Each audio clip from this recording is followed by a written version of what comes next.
Punjab police ने गुजरात में चौधरी परवेज इलाही की रिहाइशगाह पर छापे के हवाले से वजाहती बयान जारी किया है। पंजाब पुलिस ने अली सुबह गुजरात में कुंजाड़ी हाउस पर छापा मारकर मुलाजमीन से पूछगछ की और किसी को गिरफ्तार किए बगैर वापस चले गए।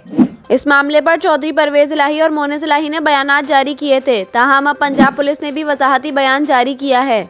पुलिस का कहना है कि परवेज इलाही के घर छापा चौधरी वजाहत की गिरफ्तारी के लिए मारा गया। चौधरी वजाहत हुसैन के घर पर ना होने के बायस पुलिस तलाशी के बाद वापस लौट गई। पुलिस के मुताबिक चौधरी वजाहत हुसैन के खिलाफ गुजरात के थाने ककराली में मुकदमा दर्ज है।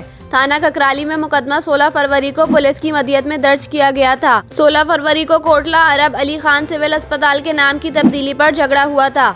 झगड़े के वक्त चौधरी वजाहत के बेटे मूसा इलाही भी मौके पर मौजूद थे। पुलिस का बताना है कि मूसा इलाही और चौधरी वजाहत को पुलिस तफ्तीश के दौरान मुकदमे में नामजद किया गया। मूसा इलाही ने मुकदमे में अबूरी जमानत हासिल कर रखी है, जबकि चौधरी वजाहत हुसैन ने ताहाल मुकदमे में जमानत नहीं कराई।